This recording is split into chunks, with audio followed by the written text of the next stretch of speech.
саламатсыздар ма, құрметті ата-аналар және студенттер? Біз өзіміздің ұлттық қорымыздағы ақшаны депозитке немесе оқуға аударатын боламыз. Ол үшін біз ең алдымен npf-отбасы.kz сайтына кіреміз. Войти-ді басамыз. Және де осы жерде біз өзіміздің ЭЦБ ключімізбен кіруіміз қажет. Ашу батырмасын басамыз. Үшін біз ең алдымен БЖСқ сайтынан, яғни npf.kz-ден бізде қанша доллар бар екенін көре аламыз. Ол үшін личный кабинет деймізді, физическое лицоны таңдаймыз. Осындай терезе шығады. Бұл кезде вход по ЭЦБ-ны таңдаймыз. Выбрать сертификат дейміз. Уже үйде ЭЦБ ключпен кіретін боламыз. Открыть. Подписать батырмасын басқан кезде бізде осындай терезе ашылады.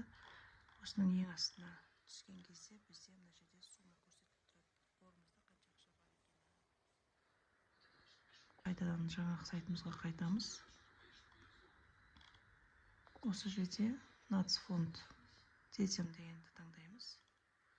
Асты жағында бізде осындай қол қоятын екі терезе ашылады. Осының екеуіне де ЭЦБ-мен қол қойып шығуымыз қажет.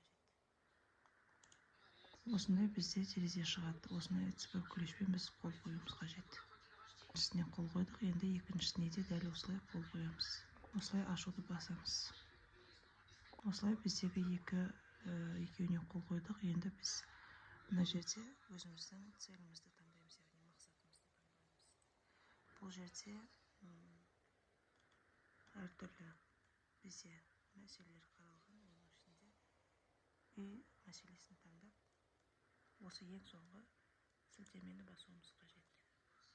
Сәл астына түскен кезде мына жерде долларды көрсетуіміз керек. Бізде $152 еді.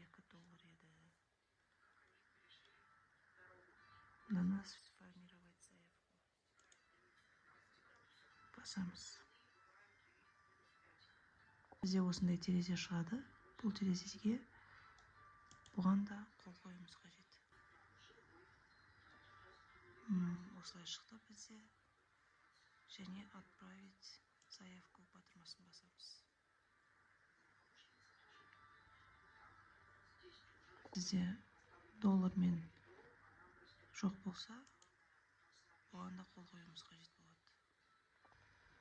Заявка жіберілді. Енді біз 5 жұмыс күні осының жауабын күтуіміз қажет болады. 5 күннен кейін жауап шығады. Соңына дейін көргенде